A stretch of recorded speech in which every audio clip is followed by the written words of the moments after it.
بەڵێ سەبارەت بە ڕەوشی فرۆشتنی پەرتووک لە هەرێمی کوردستان میوانداری بە ڕێستۆران تاودەر بەڕێوەبەری چاپخانەی چاپمان کردووە. بەخێربێ کاک سۆران، سوپاس بە هەمووتانی بەڕێستان. ڕەوشی فرۆشتنی کتێب لە هەرێمی کوردستان چۆنە؟ طبعا کتێب شتێکی دانەبراوە لە هەموو پێویستی و خزمەتگوزاریەکانی تر.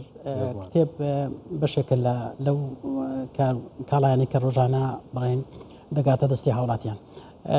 ئەگەر ئەولەویەت بدەینە پێویستەکانی ژیان لەوە ئێستا ئەولەویەتی ژیان لەلای هەموو خەڵکی کوردستان بە شێوەیەک لە شێوەکان پێویستە سەرچیەکانی ژیانە، ئەوەش کە بریتە لە کرێی خانووە خواردەمەنیە و خۆراک و ئەو شتانە.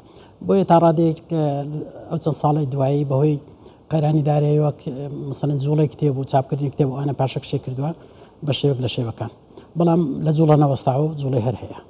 باشە، چاپکردنی ساڵانی ڕابردوو بە بەراورد بە 2023 لە چه ئاستێکدا بووە؟ طبعا ئامار زۆر لاوازە، لە کوردستان بەگشتی ئامار لاوازە بۆ بتوانین بە ڕقم ئەوە پیشان بدەین، بەڵام 2023 و 2024 نهاتەوە. بەڵام ئەگەر باسی ساڵی پار بکەین جوڵەیەک هەبوو، بەڵام جوڵەکە لەبەر ئەوەی ئەو کتێبانێکەوە پێویستە یان هۆکاری خوێندنەوە یان هۆکاری بازارکارین، ئەو کتێبانن کە کتێبی خوێندنین یان بڵین کتێبی منهەجر لە زانکۆ و پەیمانگاکان و هەروە ئەو شوێنانێکەوە وەکو توێژینەوە داوای دەکەن. ئەم ساڵ و ساڵی ڕابردوو بە شێوەیەک لە شێوەکان مەسەڵەن ئەو قەیرانی کە کاریگەرێکی زۆری کرد کە تەلەبە و فێرخوازانی کە زانکۆکانیش کەمتر توانیان کتێب بکڕن و ئەوانە، بۆیە کتێب تا ڕادەیەک پاشەکشێ کردووە لە فرۆشتنی. باشە، هۆکارەکەش پەیوەندی بە خواستی هاوڵاتیانەوە نییە بۆ خوێندنەوەی کتێب؟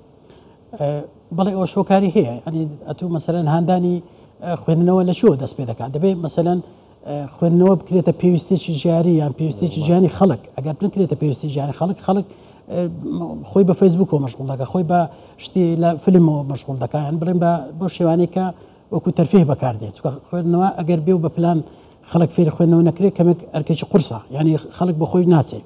دەبێت ئێمە وا لە هاوڵاتیانی خۆمان بکەین کەوا بەهای مرۆڤ بە خوێندنەوە زیاد دەکات، بەهای مرۆڤ ئەو کاتە زیاد دەکات کە زۆری خوێندێتەوە، زۆر زمان دەزانێت، زۆر بابەتی خوێندێتەوە، بابەتی فرێلایەنی خوێندێتەوە، لە بابەتەکانی فیزیا و کیمیا و زانستەکانی نەکرد لە چوارچێوەی چیرۆک و شعردا بسوڕێتەوە و بڕێ من خوێندەواریشم. دەبێت هەموو زانستەکان بە هەموو شێوێک ڕەچاوی هەموو لایەنەکان بکرێت بۆی بێتە خوێنەرێکی باش. باشە، چاپکردن زیاتر لەکوێ کرێت؟ لە هەرێمی کوردستان چاپکردن لە چه ئاستێکدا؟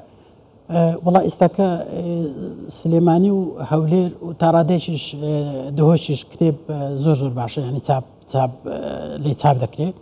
شارێک بچووکەکان کەمتر و تا ڕادێک خەڵک پەنا بۆ چاپخانەکانی دەروە هەرێمیش دەبا کە کارێکی زۆر خراپە. تەواان کاریگەری زۆر قورسی کردوتە سەر مەسئلەی بەرەو پێشچوون و وەبەرهێنان لە بواری چاپکردنی کتێبدا لە هەرێمی کوردستان. باشە، خوێنەری کورد زیاتر چی دەخوێنێتەوە؟ ئەوەی کە ڕەچاو دەکرێت زیاتر خوێنەری ڕۆمان و شعر، ئەوەی کە ئێستاکە ڕەچاو دەکرێت زۆر کەم پەنا بۆ لایەنەکانی دەبا. ئێمە دەبێت توێژینەوەکانی زانکۆکان کە بەداخەوە توێژینەوەی زۆر باش لە زانکۆکان هێنایان ناکرێنە کتێب لە هەموو بوارەکاندا، لە بواری کشتتوکان، لە بواری ئەندازیاری، لە بواری بڕێن میکانیک، لە بواری هەموو بوارەکاندا کتێب هەیە، بەڵام لەبەر ئەوەی خوێنەریان کەمە چاپکردنیان یعنی ناچێتە بواری جێبەجێکردنەوە. بۆیە زانستەکانی تر کە جگەل لە بڵێن بابەتە ئەدەبیەکان دەبێت پەنا بۆ زانستەکانی دیش بڕێ بۆ چاپکردنی کتێبەوەوانە. زۆر باشە. باری دارایی هاوڵاتیان تا چەند هۆکار بووە بۆ ئەمە؟ وەڵاهی ئەویان خراپە، بەڕاستی یعنی زۆر کەم ماڵ هەیە بە جددی کتێبخانەیەکی هەبێ لە ماڵێ، یعنی مەفرۆزە یان پێویستە هەموو ماڵێک کتێبخانەیەکی هەبێ، ئەوە وەکو شتێکی پێویست لە ژیانی خۆیدا بەکاری بێنێ. من کەس دەناسم ئێستاش یان لە تەمەنی 35 ساڵدایە 1000 کتێبی خوێندێتەوە، یعنی بەڕاستی خوێنەری جددی زۆر مەوجود، بەڵام وەکو دەڕێ ئەو جۆرە خوێنەرانە ئیستثمار نەکراون، یعنی چۆن توانیویتی مەسەڵەن ئەو ڕێگای ببڕێ کە 1000 کتێب بخوێنێتەوە لە هەموو لایەنێک. ئەو کەسانە دەبێت ئیستثمار بکرێن، بتوانن داهێنان لەو تاقیدا بکرێت کە چۆن توانیویتی کەسبی بکە یان بەدەستی بێنێت. ئەو خاڵێکی گرنگە بۆ ئێمە هانی گەنجان و منداڵانی وڵاتەکە بدەین کە بەو ڕێگایدا بڕۆن و فێری خوێندنەوە بن. باشە، زۆربوونی کتێبە وەرگیڕاوەکانیش هۆکار نییە بۆ کە خوێنەر کەم بۆتەوە؟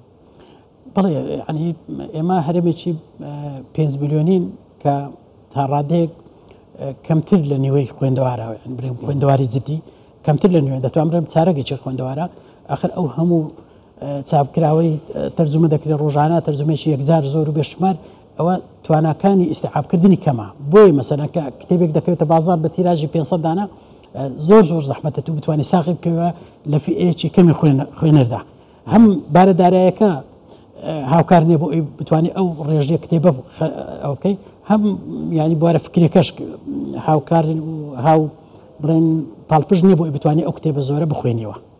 بەڵێ بەڕێز سۆران تاودەر بەڕێوەبەری چاپخانەی شاب سوپاس بۆ ئامادەبوونی. سپاس بۆ ئێوەش. زۆر سپاس.